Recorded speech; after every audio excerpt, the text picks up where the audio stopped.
Hashem, la paracha de Be'alotecha. Dans la paracha, c'est vrai qu'au début ça parle de la Menorah, ensuite ça parle du peuple d'Israël qui voyage du mont Sinaï. On était devant le Sinaï pour recevoir la Torah et ensuite on a voyagé du Sinaï. La Torah raconte qu'après qu'ils ont voyagé du Sinaï, Vayi aham kimit onenim ram bene Hashem. Le peuple commençait à se plaindre et Hashem l'a pas accepté, l'a pas aimé. Vaishma Hashem, Hashem entend leur plainte. Vaichar apo vativa var esh. Hashem entend, il s'énerve entre guillemets parce que chez Akadosh Baruch Hu ça n'existe pas à s'énerver. Akadosh Baruch Hu il n'a pas des attributs. Il s'énerve pas, il n'est pas joyeux, il n'est pas triste. C'est des attributs qu'on ne peut pas attribuer à Hashem. Hashem est parfait. Mais, comme pour dire, il s'énerve et il envoie un feu. Et le feu consomme, elle tue tous ceux qui ont fauté. Vaïtsa Kam el Moshe, le peuple crie vers Moshe, Vaïtpa'el Moshe el Hashem, et Moshe prie à l'Hashem, Vatishka Esh, et le feu s'est englouti sur place. Rachid dit, si le feu serait retourné à un des coins du monde, il aurait fait disparaître ce coin du monde. C'était un feu extrêmement fort. Un incident. Deuxième incident, tout de suite après. Ve'asafsouf asher bikirbo itavutava. Et voilà, il y a un groupe qui a des envies. Ça veut dire il y a un groupe qui a des envies. Qui se font des envies plutôt. Vayashuvu vaivku gam bene Israël. Et les enfants d'Israël aussi se mettent à pleurer. Alors qui sont les premiers?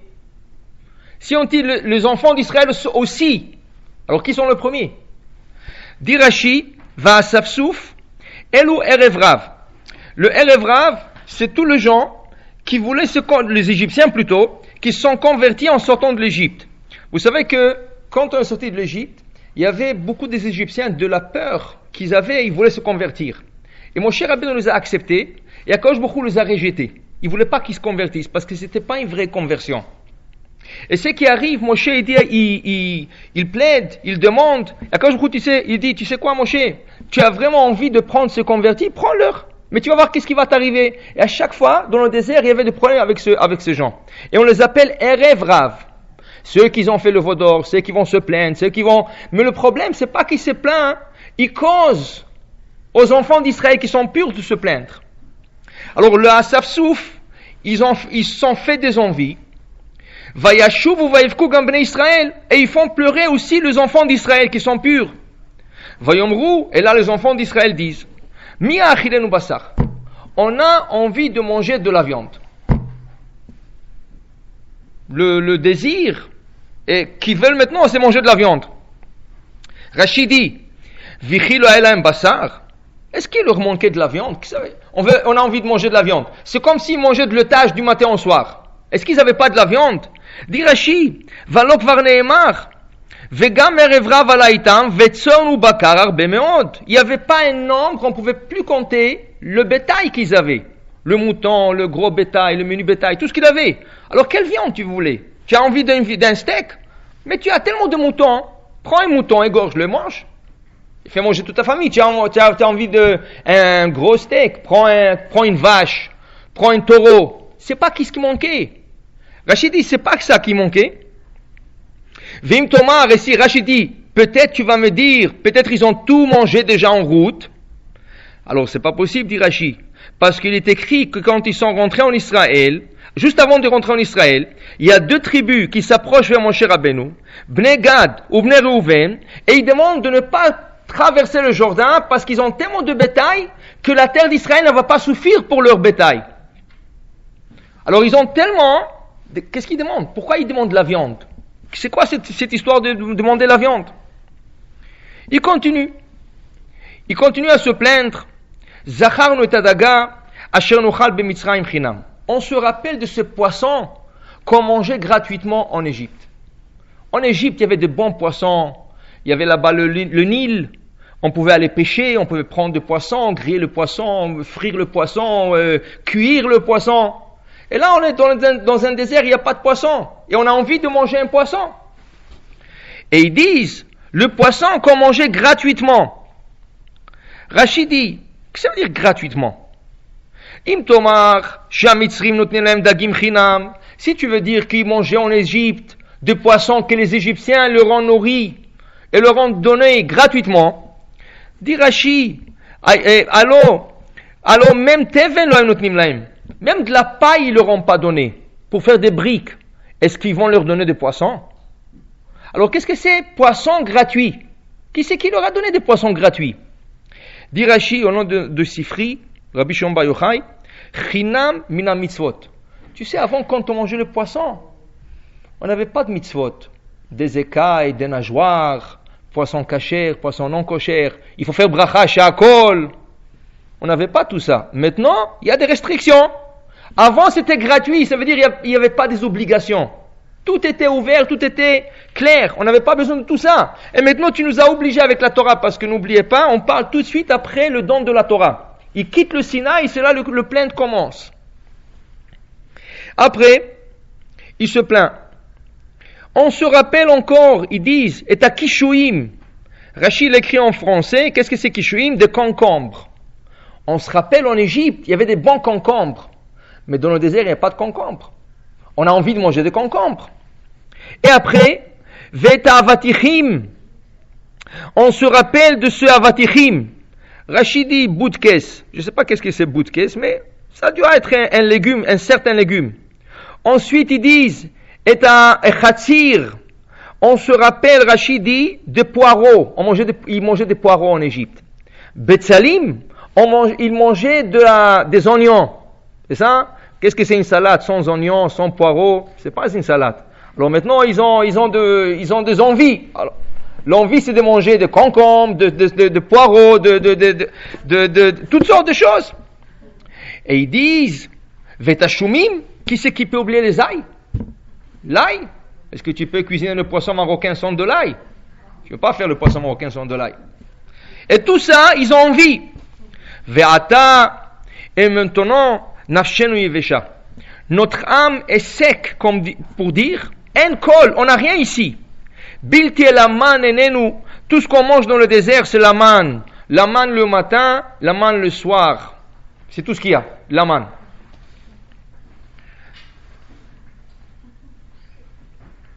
Donc, Akadosh Baruch Hu, après qu'on lit ça dans la Torah, tout de suite, la Torah écrit, Ve'aman, Kizra Gadu, Ve'eno Kena Bedolach. Vous savez que la manne était blanche, mais la manne, elle ressemblait au cristal.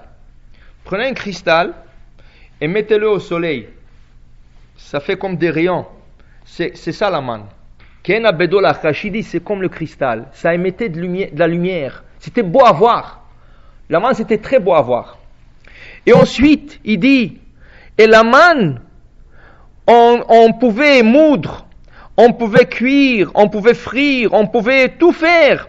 On pouvait faire des gâteaux, de beaux gâteaux avec. Vasu ugot, vaya ta'amo, ketam leshad hashamen. Il y avait comme un goût, comme avec de l'huile, c'est ça? Et en plus de ça, la Torah témoigne aussi que la manne était douce comme le miel. Tout ça, c'est écrit dans la Torah, c'est Akadosh Baruch Hu qui dit. Pourquoi? Parce qu'après qu'on lit leurs plaintes, on aurait pu penser, les pauvres, qu'est-ce qu'ils mangeaient dans le désert? Ils avaient des femmes, des enfants, ils n'ont rien mangé. Dans le désert, qu'est-ce que tu peux trouver dans le désert? Rien du tout. C'est ça? Combien de viande? Et là, qu'est-ce qu'ils demandent? De la viande. Ils demandent toutes sortes de légumes pour faire une salade, une bonne salade, des oignons, de concombres, de poireaux, de l'ail. C'est ça? Et la Torah dit, je ne comprends pas. Akadosh Baruch Hu dit, de quoi ils se plaignent? De la manne? Donc, Moshe s'adresse à Hachem. Vayomer Moshe el Hachem.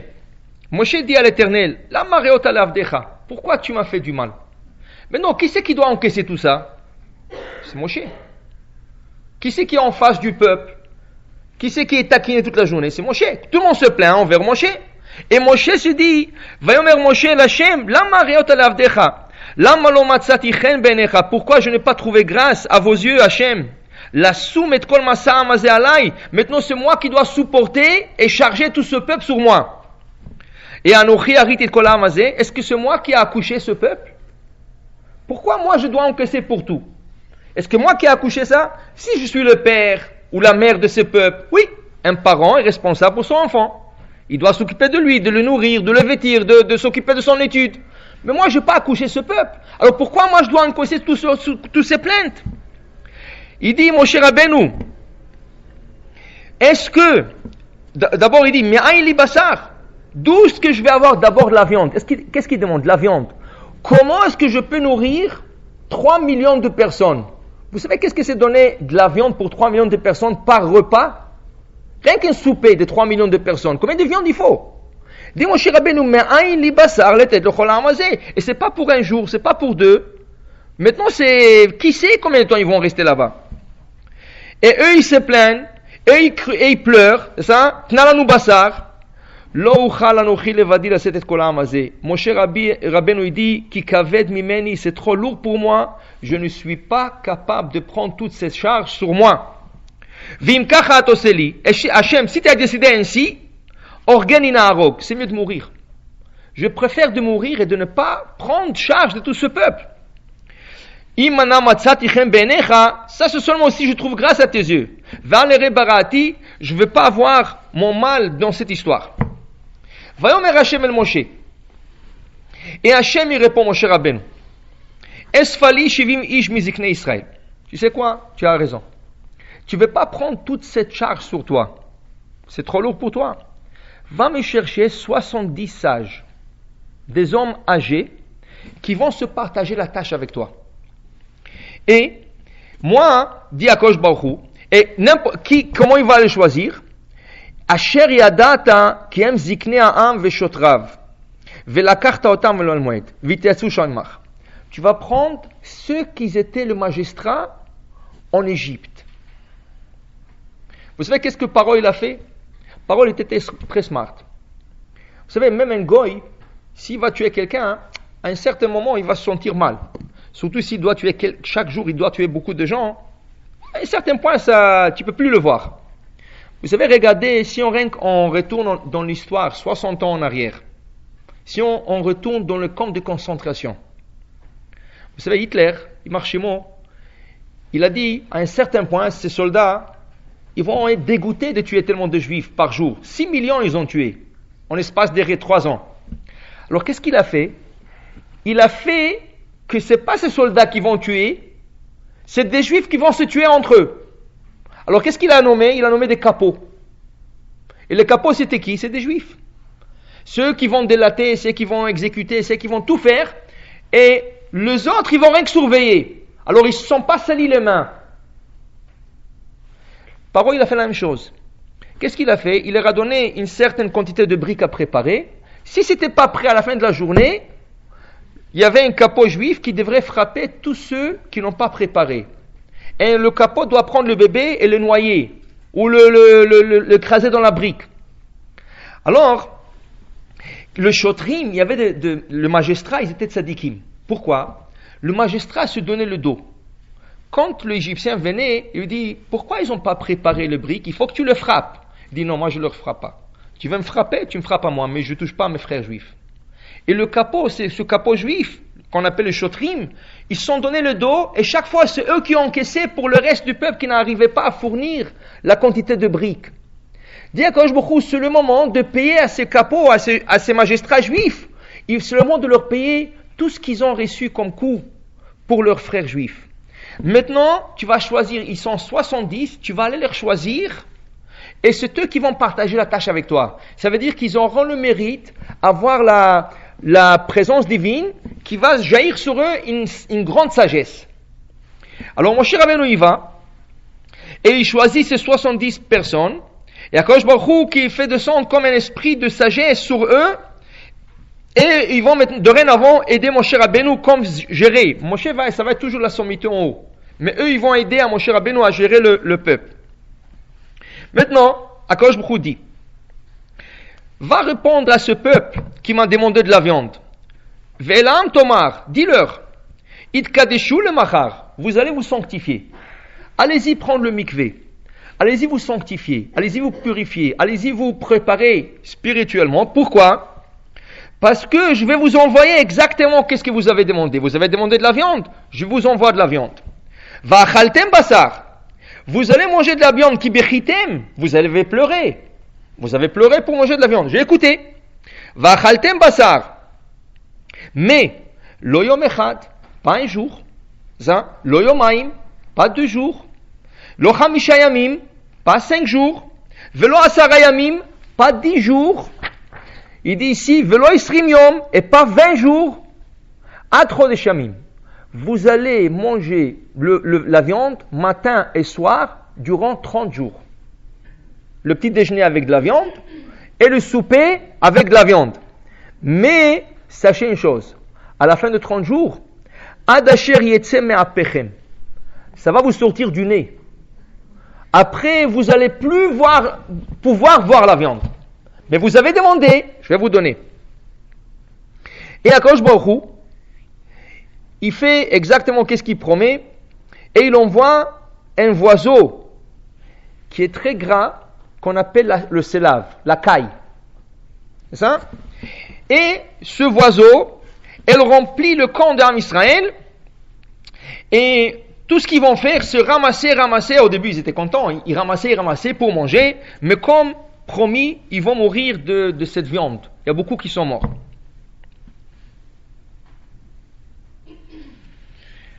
La question qu'on doit se poser, ça c'était une section de la Torah de cette semaine, Parashat Balotra. C'est une section. En vérité, on la lit chaque année, mais des fois on fait pas attention aux petits détails. Il y a des petits détails ici qu'on va ressortir. Vous allez voir combien c'est des petits détails qui sont très importants.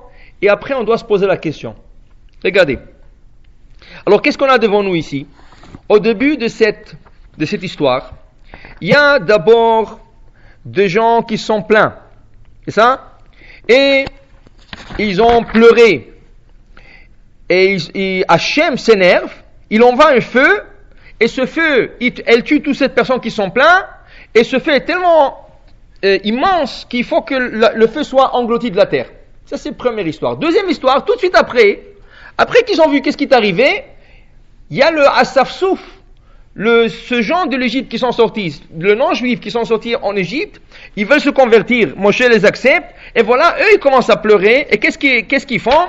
Par leurs pleurs, ils incitent le Bnei Israël de commencer à pleurer. Et effectivement, le peuple d'Israël commence à pleurer. Mais de quoi ils pleurent? Le peuple d'Israël, de quoi ils pleurent?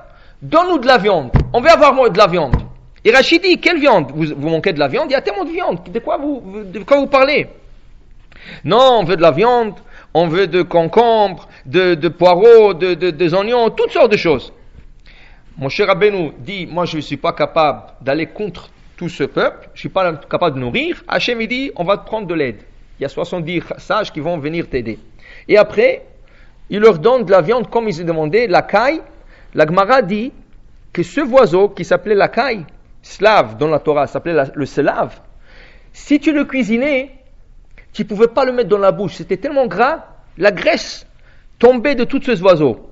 Pour le manger, il fallait prendre 10 pitas épaisses, mettre une par-dessus l'autre, mettre la caille par-dessus la 10e pita. Une fois que tous les pitas ont absorbé la graisse, tu peux manger la caille mais avec du pain. Tu peux la manger comme ça. Combien de graisse qu'il y avait dans cet oiseau qu'ils ont demandé? Mais ils ont demandé de la viande. Et cette viande-là, il faut le manger matin au soir, 30 jours. Il n'y a pas entre-temps, tu prends un break, tu manges un peu de laitage. Il n'y a rien. Tu manges que de la viande, matin au soir. Et c'est sûr qu'à la fin, ils ne voulaient plus voir de la viande. Regardez qu'est-ce qu'il dit le Baal HaTurim. Il dit, quand la caille est venue, la Torah dit, Veruach, la caille est venue avec du vent. Du vent du côté ouest de la mer. La mer se trouve à l'ouest. Alors, un vent du ouest est venu, et chaque fois que le vent soufflait, il y avait de la caille qui venait dans le camp. Et c'était chaque jour. Chaque jour, il y avait du vent. Et regardez, qu'est-ce qui arrive maintenant? Pour la première fois, quand ils ont vu la caille, il y avait tellement de cailles qui entouraient tout le camp, on dit que c'était 1 mètre d'auteur. Il y avait 1 mètre d'auteur de caille. Par terre, ça veut dire que tu ne pouvais plus voir le parterre. Il y avait sur 1 mètre de parterre, c'est rempli avec de la caille. Mais ce oiseau volait, Et il ramassait. C'est la Torah dit, regardez qu'est-ce que la Torah dit. Vayakom ha'am kol hayom hahu, toute la première journée que la caille est venue, ils ont ramassé. Vechol halayla, et toute la nuit, ça fait déjà 24 heures. Vekol yom acharat, et tout le 12 heures du lendemain. 24 heures plus 12 heures, ça fait 36 heures d'affilée pour ramasser la caille. Vous pouvez vous imaginer des gens qui n'ont pas dormi 36 heures pour ramasser de la viande. Ils ont demandé de la viande. Et Hachem a répondu. Il leur a envoyé de la viande. Mais quand la viande est venue, ils ont fait comme des gardes, de 36 heures. Le père et la mère le matin, les enfants toute la nuit, le parent le lendemain. 36 heures d'affilée, de ramasser, comme s'ils n'ont jamais vu de la viande de leur vie. Et ça, ils devraient le manger. Mais c'est pas la première. Ils vont manger encore. Et comme on a dit, c'était plein par terre. Mais le oiseau volait. Dit le Baal HaTurim. Combien sont morts du oiseau qui leur tombait sur la tête? Ça venait en grand groupe. C'est pas un oiseau qui volait comme ça. S'il y avait 1 mètre par terre, combien de oiseaux volaient? Alors quand le oiseau venait en grand groupe avec le vent, ça leur frappe. Imaginez-vous un oiseau qui vient envers vous. C'est pas une, c'est pas deux. Il disait ici, il y avait plus de morts qui sont morts de oiseaux qui volaient que de gens qui mangeaient de la viande. Et ils n'ont pas arrêté 36 heures. Ils voyaient que des gens meurent. Ils voyaient que les gens ramassent. Il y a des gens qui meurent, le oiseau qui leur frappe, et ils continuent à ramasser comme si rien du tout. Ça veut dire ça, quoi. Ça, vous savez, un des grands problèmes dans le camp de concentration à la fin de la guerre, c'est quoi? Les gens qui sont restés vivants, ils sont morts du manger, pas de faim. Parce que quand ils ont vu le pain et le manger que les Américains ont apporté, leur estomac n'était pas habitué. Durant 2 mois et 2 mois, ils n'ont pas mangé. Ils ont commencé à manger, leur ventre a éclaté. Il y avait plus de morts à cause du manger que de morts qui sont morts de faim. La même chose ici. Il y avait plus de morts, dit le Baal HaTurim, qui sont morts avec le oiseau qui volait sur eux, que les gens qui mangeaient cet oiseau. Mais rien que comprendre, comment est-ce possible? Les gens qui avaient des troupeaux de bétail, ils demandent de la viande. Et quand ils voient la viande, ils restent réveillés 36 heures. Aujourd'hui, tu dis à quelqu'un, reste pour la kraya de Shavuot, ils sont tous fatigués. Et c'était Motzei Shabbat, et il a dormi, il a bien mangé la dafina, il a fait une grande sieste de 4-5 heures, et Motzei Souda Shlishit, et Motzei Shabbat, dès qu'il a fait l'Avdallah, il dit, écoute, je suis fatigué, j'ai mal à la tête, je peux pas. Ici, les gens, 36 heures, ils sont restés réveillés, sans dormir. Même dans le casino, ils ne restent pas 36 heures. Comment c'est possible? C'est inimaginable. Et si la Torah le dit, c'est arrivé. Mais il faut comprendre comment est-ce possible que quelqu'un va rester réveillé 36 heures pour ramasser de la viande quand dans son jardin, il a un troupeau. S'il veut, ils n'avaient pas besoin de travailler 20 ans chacun d'eux. Ils n'avaient pas besoin de travailler. Ils avaient tout ce qu'il faut. Donc,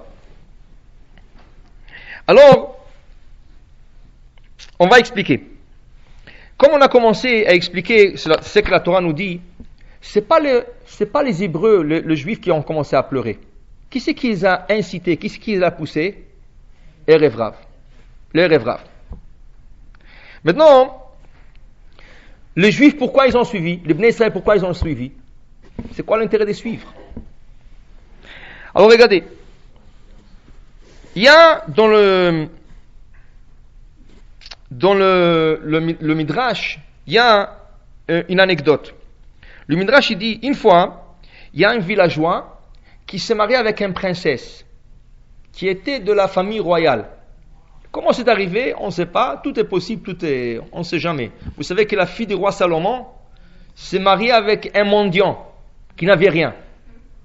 Et lui qui a fait tout le possible, le roi Salomon qui a fait tout le possible de bloquer ce mariage, il ne savait pas avec qui il va se marier. Mais un soir, il était sur son balcon et il a vu dans les astres, comme il était un grand astrologue, il a vu dans les astres que sa fille va se marier avec un homme très très pauvre.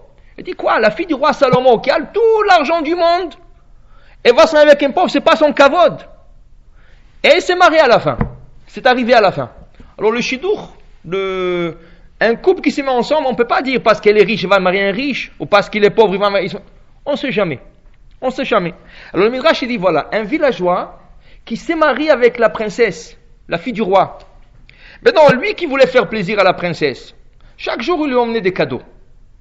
Un villageois, quel cadeau il peut emmener à sa femme? Le premier jour, il est parti dans le village, il lui a emmené des tomates. Il a dit, tu sais, c'est des tomates, il vient de, regarde, ils sont rouges. Et qu'est-ce qu'ils ont mis de tomates? Mais il voulait lui faire plaisir. Le lendemain, il va, il lui amène de concombres. Et là, chaque jour, il me dit, mais c'est quoi ce cadeau? C'est quoi ce cadeau? Tu peux emmener une bague en diamant, un collier, une couronne. Mais c'est un villageois, il ne connaît pas autre. Dit le Midrash, c'est exactement le mariage entre le villageois et la princesse. C'est le mariage qu'il y a entre notre corps et notre âme. Notre corps, qu'est-ce qu'il cherche? Un bon sushi, un bon steak, un bon poisson grillé, ça. Mais notre âme, quand elle voit ça, elle dit, mais qu'est-ce que tu m'offres? Moi, je viens du trône céleste. Moi, tout ce que je cherche, c'est la Torah. Tu m'offres quoi? Des tomates et des concombres? C'est pas pour moi tout ce que tu m'offres. Mais c'est ça. Il y a un mariage comme ça qui s'est fait. Et le khatan ne sait pas quoi offrir à la kala. En Israël, quand on s'est rapproché du Sinaï, on s'est tellement rapproché d'Hachem que l'âme a compris qu'il n'y a que de la Torah dans le monde. Mais à un certain point, on ne pouvait plus remplir le désir de l'âme. Le peuple juif a cherché comment on peut satisfaire l'âme. Comment on satisfait une âme? Le corps, c'est facile de le satisfaire. Mais l'âme, comment on la satisfait? Ils ont commencé à réfléchir, peut-être, si on donne à l'âme tout ce qu'on donne au corps, peut-être l'âme va être satisfaite. Alors ils ont dit, c'est quoi la meilleure chose qui peut satisfaire un corps? Quand quelqu'un est fatigué et affamé, c'est quoi la meilleure des choses à lui offrir? De la viande. Alors ils ont dit, peut-être, notre manque spirituel va se combler avec quelque chose de matériel, comme de la viande, comme des concombres, comme des poireaux, des oignons, de l'ail, tout ça, peut-être si on offre à notre âme ça, peut-être qu'elle va se satisfaire. C'est sûr que c'était faux. C'était pas faisable. Mais c'est comme ça qu'ils ont pensé. Dit le Gaon Vilna, le Gra, il dit, vous savez, quelqu'un qui court après le plaisir matériel, c'est comme quelqu'un qui boit de l'eau salée. Quelqu'un qui boit de l'eau salée, il a plus soif, et plus soif. Il peut boire autant qu'il veut, il aura toujours soif. C'est la même chose. Le plaisir matériel, tu donnes à l'âme, tu lui fais rien. Mais le corps désire plus et plus et plus et plus. Alors ils ont commencé par la viande, ils ont passé au concombre, tous les oignons, tout ce qui suit après. Et en plus de ça, qu'est-ce qu'on voit? À la fin, quand la viande est venue, ils ont commencé à ramasser 36 heures d'affilée. Ils pensaient peut-être, ils feront le plaisir de leur âme. Mais c'est sûr que c'était faux. C'est ça?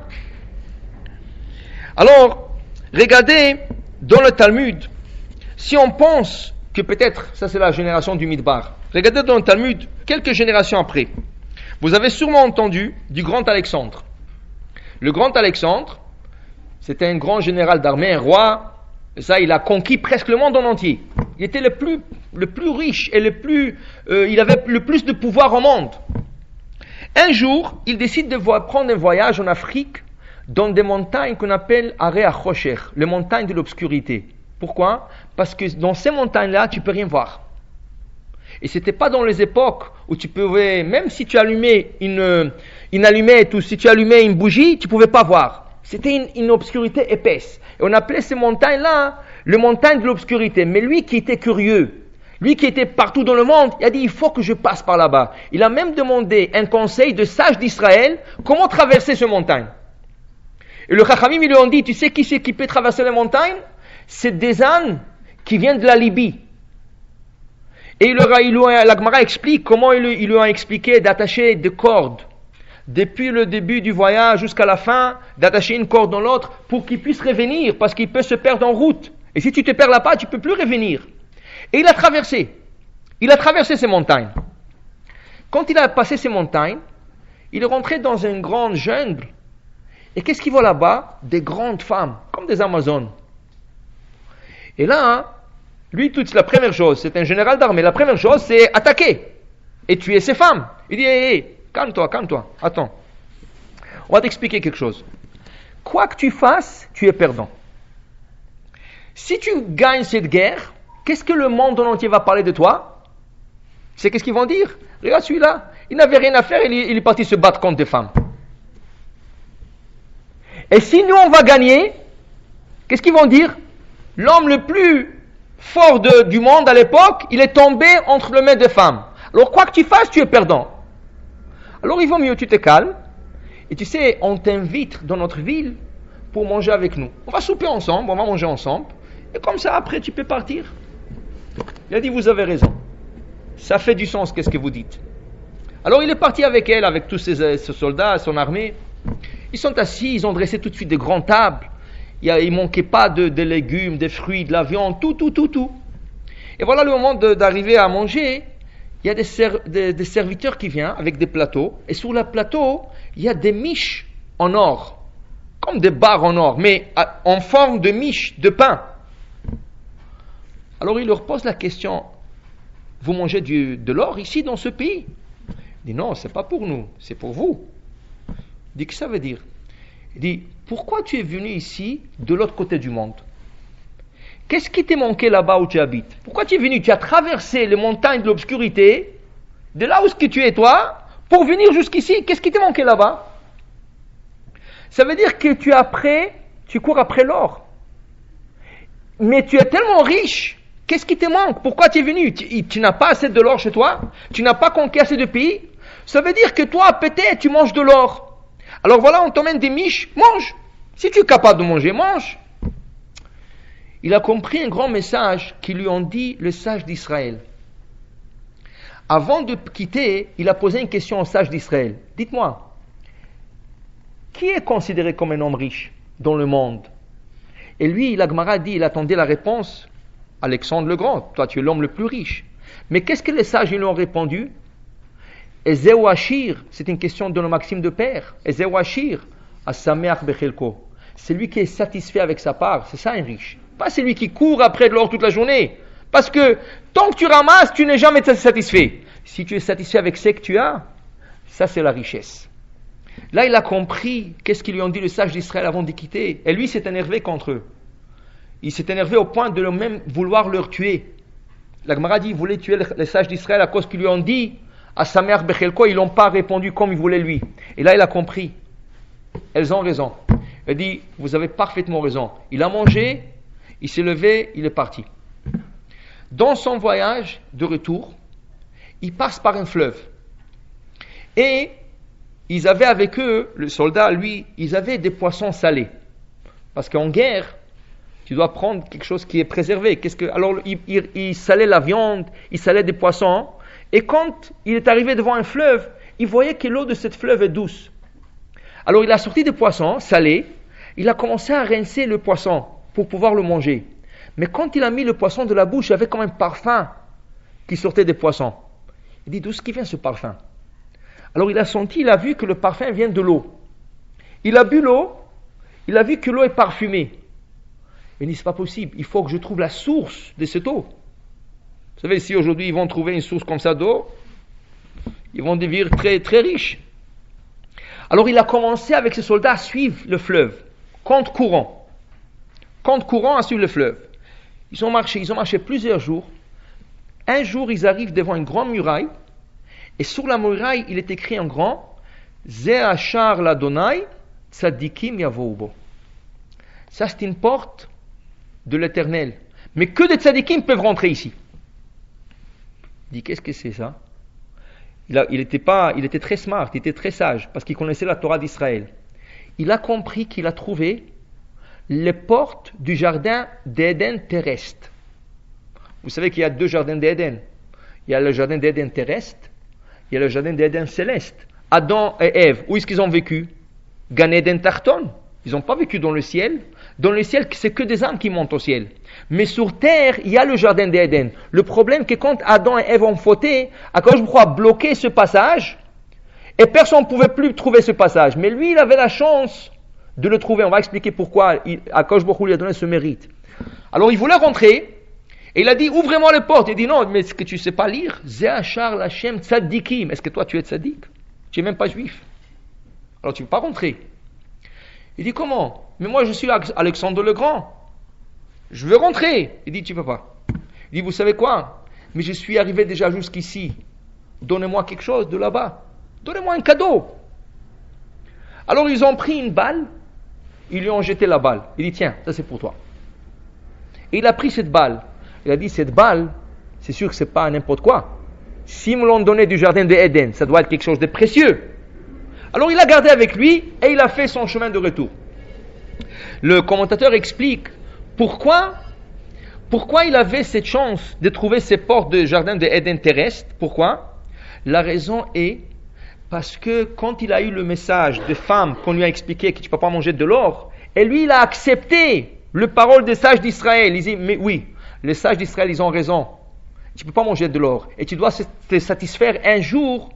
C'est pour ça qu'il a eu la chance de trouver cette porte. Et il a eu un cadeau. Et vous allez voir ce cadeau c'est quoi. Et voilà, il arrive chez lui. La première chose qu'il veut savoir, combien pèse cette balle? C'est quoi, 10 kilos? Elle est lourde, mais combien elle pèse? Alors il a emmené tout de suite une grande balance. Ils ont mis la balle. De l'autre côté, il a mis une barre en or. Mais la barre n'a pas bougé du tout la balle. Elle est restée en bas. Il a mis 2 barres, 3 barres, 5 barres, 10 barres, et la balle ne bouge pas. Mais pourtant, la balle ne paraît pas si lourde. Et il remplit avec de l'argent, ça ne bouge pas. À la fin, il a commencé à demander à tous les sages, personne ne savait répondre. Il me dit, écoute, mais où tu l'as eu? Tu l'as eu du jardin terrestre. Mais à qui appartient le jardin d'Éden? Aux Juifs. Appelle les sages juifs, ils vont t'expliquer de quoi il s'agit. Tout de suite, il a convoqué le Chachamim, il leur a dit, expliquez-moi c'est quoi cette balle. Alors il y a un sage qui a dit, ok, donnez-moi un peu du sable. Il a pris un peu du sable, il l'a mis sur la balle. Il a dit, enlevez tout. Mettez une pièce en or.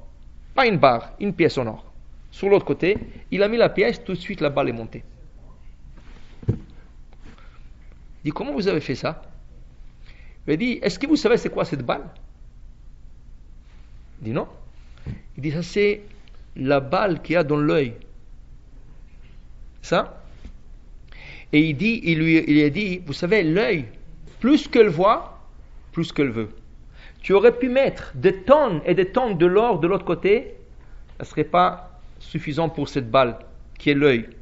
Mais une fois aveuglée, qu'elle ne pouvait plus voir, tu peux la lever même avec une pièce en or. C'est quoi le message qu'ils lui ont donné? C'est que tu as compris là-bas chez les femmes qu'il ne faut pas courir après l'or. Voilà la preuve.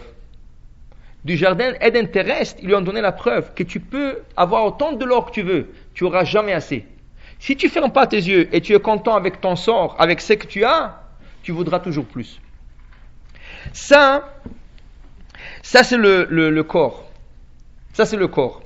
Et c'est exactement qu'est-ce qui est arrivé au Bnei Israël, au peuple d'Israël, quand ils étaient dans le désert et ils ont commencé à demander de la viande. Alors ça s'est pas arrêté avec la viande, ça a continué avec des concombres, ça a continué avec des oignons, des poireaux, toutes sortes de choses. Pourquoi? Parce qu'une fois que tu commences à demander, il n'y a pas de faim. Et quand ils ont eu la viande, c'était 36 heures d'affilée de ramasser cette viande. Alors voilà, ce que la Torah veut nous enseigner par ce passage, c'est que au matériel, il n'y a pas de faim. Si quelqu'un n'est pas content avec son sort, il sera triste. Vous savez qu'on dit les riches sont les plus tristes.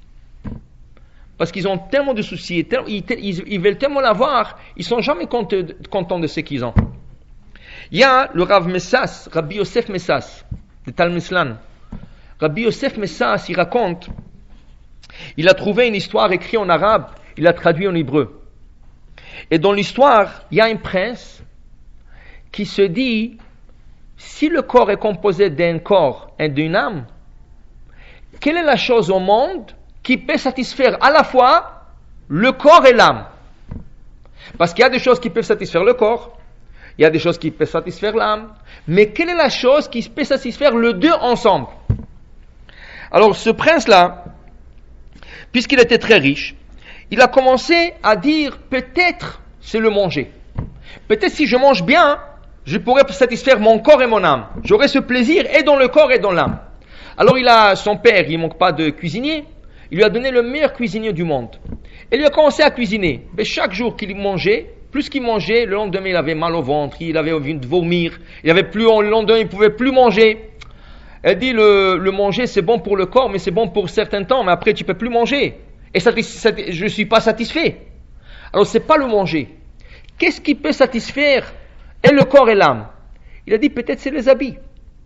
Alors il est parti chercher le meilleur tailleur au monde. Mais chaque fois qu'il rentrait dans un magasin et il voyait le tissu, il lui disait fais-moi ce tissu, mais après il dit non, je regrette ce tissu. Et quand il faisait un costume, non, j'aime pas cette coupe, l'autre, après quelques jours il s'est fatigué, il a dit non, c'est impossible. C'est impossible, même les habits ça satisfait pas, c'est ça? J'ai écouté un rabbin, le Rav Lasrik en Israël, il disait, qu'est-ce qu'il dit une femme toujours à son mari? Ça je portais, j'ai rien à porter. Alors il n'y a pas de fin pour les habits. Alors il disait, il faut aller quelque part d'autre. Alors il dit, peut-être la richesse. Si j'aurais beaucoup d'argent, je pourrais investir. Et même ça l'a pas satisfait. Alors il a dit, regarde, le corps, je ne peux pas le satisfaire. Peut-être je peux satisfaire l'âme. Et à travers l'âme, je satisfais le corps. Alors il a commencé à étudier de la physique, la chimie. Et c'est des choses très intéressantes. Mais le problème, chaque fois qu'il arrivait à une solution, quand il avait une question, c'était un problème. Il ne pouvait plus la résoudre, il devenait triste. Mais qui c'est qui s'est satisfait dans tout ça? Son âme, pas son corps. Le corps, il ne satisfait pas dans ça. Il dit, alors c'est pas la sagesse non plus. Alors qu'est-ce qui peut satisfaire? C'est impossible. Si quand je crois créer un corps et une âme, il y a quelque chose dans ce monde qui peut satisfaire le deux à la fois. Après plusieurs mois, un jour il sort dans un champ pour prendre de l'air frais. Et il voit un groupe qui arrive, et c'est des groupes de fermiers qui rentrent dans un champ de blé, et ils commencent à moissonner, mais ils chantent. Ils sont contents, ils sont joyeux, ils coupent. Il leur dit, pourquoi vous moissonnez en chantant? Vous ne pouvez pas aller sur le marché acheter un peu de blé? Il dit, non, ça c'est du blé spécial. Ça c'est quelque chose de spécial. Il dit, qu'est-ce qu'il y a de spécial? Je ne vois pas que c'est spécial. Il dit, non, parce que nous sommes juifs. Et nous sommes en train de moissonner le blé pour faire de la matzah. Il dit, de la matzah, qu'est-ce que c'est de la matzah? C'est une galette, c'est comme un cracker. Il dit, mais quelle joie ça donne? Est-ce que ça donne une joie, ça? Tu achètes un cracker prêt. Il dit, écoutez, nous avons une mitzvah, on ne peut pas t'expliquer parce que tu n'es pas juif. On ne peut pas t'expliquer. Mais nous avons une mitzvah comme ça, et ça nous rend joyeux. Il dit, bon, vous allez manger quand cette matzah? Il dit, bientôt ça va être la fête, dans un mois ça va être la fête de Pessah. Et on va s'asseoir à table, manger. Il dit, donne-moi la date. Il a pris la date. Il a décidé qu'à cette date-là, il va rentrer dans une communauté juive, sans dire qu'il est goy. Et il va voir qu'est-ce que c'est cette matzah. Et pourquoi les juifs sont contents. Alors à la date, Pessah arrive, tout le monde sont déjà dans des tables dressées, les gens chantent le Hallel, les gens font le Bibilou, ils sont joyeux avec les tables, tout ce qu'il faut. Et lui, il est rentré, il dit, il s'est habillé comme un juif, et il dit, est-ce que je peux vous joindre? Non, il est rentré chez une famille, il dit, bien sûr, Kol Dirfin, il était veillechol, tout ce qu'il a besoin, tout ce qui a faim, qui s'assoit à manger avec nous. Et il s'assoit, et il voit les gens chanter, les gens contents, ils ont le plaisir de leur repas, de chant. Il me dit, mais moi, j'ai jamais eu le plaisir quand j'étais chez mon père au palais. Avec tout le bon manger qu'il y a là-bas, jamais je vais eu un plaisir comme ça. Il a commencé à manger la galette, et lui-même, il a commencé à sentir la joie. Il a dit, c'est pas possible, voilà, je trouvais ma réponse. Mais c'est quoi cette histoire, cette galette? Pourquoi cette galette me rend si joyeux? Ou pourquoi c'est cette fête que les juifs ils ont? Alors il dit, écoute, quand tu fais une mitzvah, la mitzvah satisfait à la fois et le corps et l'âme. C'est ça la mitzvah. Qu'est-ce que tu manges? Une galette. Mais la galette c'est quoi? C'est du pain, c'est du cracker. Mais ce cracker là, il satisfait ton corps, mais à la fois ton âme. Parce que tu fais la mitzvah d'Hachem. Seuls les mitzvot peuvent satisfaire le deux, le corps et l'âme à la fois. Vous savez qu'est-ce qu'il a fait? Il a décidé de se convertir. Il a dit, parce que dans le monde profane, tu ne trouveras jamais quelque chose qui peut satisfaire les deux. Parce que tu peux satisfaire ou ton corps ou ton âme. Et même ces satisfactions, ils sont momentaires. Tu peux manger, mais le lendemain tu auras plus faim, ou tu auras mal au ventre, tu voudras vomir. Ou tu peux étudier la sagesse. Un jour tu vas être content, le lendemain tu auras un problème, tu seras triste. Il dit, rien qu'ici je trouvais le bonheur du monde, que je peux satisfaire les deux, le corps et l'âme à la fois. C'est exactement qu'est-ce qu'ils ont cherché dans le désert. Dans le désert, ils sont tellement approchés d'Hachem, et ils voulaient plus de Torah, et plus. Ils ont dit, qu'est-ce qui peut combler cette manque que nous avons? Ils pensaient, peut-être c'est le plaisir physique, matériel. Peut-être si on mange de la viande, et on mange toutes sortes de légumes, peut-être ça va nous satisfaire. Mais ils se sont trompés. Pourquoi? Parce qu'une fois que tu commences à aller derrière ce plaisir, tu ne sais plus où t'arrêter. Et ils ont suivi. Ils sont plus morts des oiseaux qui volaient sur eux que ceux qui ont mangé de la viande. Et à la fin, c'était que du mal pour eux. La Torah leur a promis, c'est exactement ce qui est arrivé. Vous allez manger 1 mois jusqu'à la viande va vous sortir du nez. Et regardez, il y a beaucoup de gens qui essaient toutes sortes de plaisirs. Qui c'est les gens qui sont vraiment pas contents? C'est les gens qui sont riches. Ils ne savent plus se mettre. Ils ont eu tout le plaisir du monde. Ils ont voyagé dans tout le monde. Ils ont vécu dans tous les hôtels. Ils ont mangé tout le sushi et le barbecue et le steak et tout ce que vous voulez. À un certain point, tu arrives où? Tu n'as plus où aller. Qu'est-ce que tu peux manger? Qu'est-ce que tu peux voir? Comment tu peux t'habiller? Il n'y a rien. Il arrive à un certain point, tu ne peux plus aller. Mais c'est qu'ils n'ont pas compris qu'un âme juif, c'est exactement comme la princesse qui est mariée avec le villageois. Et tout ce que tu lui donnes, c'est des concombres, des tomates, de l'ail, de l'oignon, tout ça. L'âme ne va jamais être satisfaite. Un juif ne va jamais être satisfait. Mais prenez un juif éloigné qui soit et faites-le rentrer dans une synagogue le jour de Kippour. Vous allez voir, quand il va sortir de la synagogue, il va se sentir bien. Parce que son âme se remplit. Quand il rentre dans un cours de Torah, moi je vois, des fois il y a des gens qui sont loin, il y a des gens qui n'ont jamais participé à un cours de Torah. Quand ils rentrent, au début, comme on dirait, ils savent même pas ils ont peur de bouger, qu'ils respirent pas, l'air de Torah. Alors il est là, tendu comme ça, et petit à petit, tu le vois en train de fondre. Il se met à l'aise, il se met plus, et là il pose des questions. Mais cette personne n'a jamais été dans un cours de Torah. Parce que c'est pas lui, c'est son âme. Et c'est ça qu'il faut qu'on comprenne. Dans ce monde, on n'est pas venu satisfaire notre corps. Parce que le corps, après tout le plaisir va rester ici dans ce monde. Tout va rester ici. Le seul bagage qu'on va prendre, c'est le bagage spirituel. Mais il faut le ramasser. Si tu ramasses pas, tu vas pas prendre. Et c'est ça. David Amelech dit Ta'amu ou.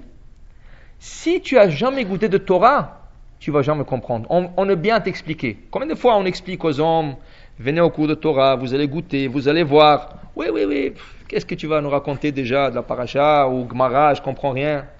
Mais vous savez, c'est quoi le plus grand plaisir? Vous savez que dans 2 mois, ça va être le Siyum HaShas. Le Siyum HaShas, c'est terminé 63 traités de Gemara, de Talmud, en étudiant seulement une page par jour. Une page par jour, une. Ça prend exactement entre 40 minutes à 1 heure, pas plus. Dédier 40 minutes à 1 heure par jour, sans rater une fois, durant 7 ans. Vous savez quel plaisir ces personnes vont avoir quand ils vont arriver dans 2 mois. Ça va être la 7e année, depuis qu'ils ont commencé. Ça va être, maintenant ils avaient une ASEFA, ils avaient un grand rassemblement de 60 000 juifs à New York. Ça va être beaucoup plus que ça va être dans le monde entier. En Israël, à New York, ça va être dans le monde entier. Les gens qui ont étudié, là où tu vas dans le monde, les gens étudient le chasse, 1 page par jour. Et ça va être des milliers, des centaines de milliers de personnes qui l'ont terminé. Vous savez quel plaisir, ils vont danser rien que de plaisir, de savoir qu'après 7 ans, j'ai accompli quelque chose dans ce monde. J'étudiais quoi? 1 heure par jour, pas plus. 1 heure. Et des fois, c'était même pas 1 heure, c'était 40 minutes, 45 minutes, 50 minutes. Et vous pouvez pas vous imaginer d'abord le bagage qu'ils ont ramassé. Et c'est sûr qu'après une fois, c'est nouveau. Alors, c'est pas tout à fait rentré, mais c'est de la connaissance. C'est quelque chose qui est intéressant. Et dorénavant, c'est sûr que la prochaine fois, ils vont s'investir encore plus dans ça. Mais ça, c'est un plaisir que personne ne peut définir. Mais c'est un plaisir qui va satisfaire à la fois et le corps et l'âme. Même le corps. Pourquoi? Parce que ce gens-là, si on dit qu'il ne faut pas rater un jour, parce que c'est vraiment 7 ans, un jour, ça veut dire 1 heure par jour. Tu ne peux pas rater, parce que si tu rates, tu es en arrière. Alors, dans le 7 ans, il n'y avait pas de mariage. Dans le 7 ans, il n'y avait pas de bar mitzvah ou des réunions familiales qu'il fallait aller, il fallait dire, écoute, je vais venir au mariage plus tard. Combien de fois on a fait le daf yomi dans le mariage? Ça veut dire qu'il faisait la choupa, mais vous savez, la choupa, jusqu'à les gens ils sortent de la salle, jusqu'à ce qu'ils s'installent, jusqu'à chacun prend sa carte, c'est 50 minutes à 1 heure perdue, garantie. Et jusqu'à que le serveur sort le poisson, il y a des gens, des groupes de gens, 10, des fois 20, des fois 30, ils s'assoient 1 heure, ils ont quelque chose en main. C'est plus le repas du mariage, c'est plus intéressant. Il y a des gens qui pensent toute la journée qu'est-ce qu'ils vont manger au mariage. Il y a des autres qui te disent, je ne sais pas quel cadeau donner, d'abord je vais voir quel manger il a préparé. Il y a des autres qui disent, non, c'est pas important. Moi, de toute façon, je n'irai pas, mais je ne peux pas. C'est mon frère, c'est mon oncle, c'est mon cousin qui se marie, c'est mon proche ami, c'est mon partenaire qui marie son fils. Mais Akadosh Baruch Hu aussi. Alors, dans le mariage, il n'y a pas à perdre le temps, il fera aussi. Dans un bar mitzvah, n'importe quoi. Et vous ne pouvez pas vous imaginer, après 7 ans, la satisfaction. Ce n'est pas trop tard. Dans 2 mois, le cycle recommence. C'est un cycle qui n'arrête pas. Et aujourd'hui, ils ont fait tout le moyen que n'importe qui, sans avoir un rabbin qui le suit, vous pouvez le faire sur Internet. Au travail, combien de gens, ils font rien du tout? Vous savez qu'est-ce qui arrive au travail? Des fois, tu appelles quelqu'un, moi je l'ai vu. Tu appelles quelqu'un, il dit, oui, j'ai besoin de te parler, non, je suis en rendez-vous. Qu'est-ce qu'il fait? Il est en train de jouer des cartes, comment ils appellent là, le poker, sur l'écran de... Il est avec rendez-vous avec le poker. Appelle-moi dans 1 heure, je vais te rappeler tout ça. Au lieu de faire ça, 1 heure, tu as 1 heure de lunch, tu as 1 heure de rien faire. Tu aurais pris l'écran et tu l'aurais utilisé pour le bien. Tu aurais fait daf yomi. Il existe en anglais, en français, en hébreu, en espagnol, en toute langue que vous voulez. Vous cliquez, vous rentrez, vous faites la page. Vous avez un rabbin, vous avez la page du Gemara sur l'écran. Le rabbin qui vous guide mot par mot, expliquant toute la page. Vous faites ça en 1 demi-heure, en 50 minutes, en 1 heure. Vous ne pouvez pas savoir la satisfaction. Et aujourd'hui, c'est n'importe quoi. C'est n'importe quoi. Alors, pour vous dire, voilà, si on cherche quelque chose qui peut nous satisfaire, ce n'est pas dans le matériel. Il faut le chercher dans le spirituel, car le spirituel, c'est lui qui va nourrir aussi le matériel. Et la Torah, si elle parle d'un peuple d'Ordéa, il va jamais exister une génération comme la génération de Moshe Rabbeinu.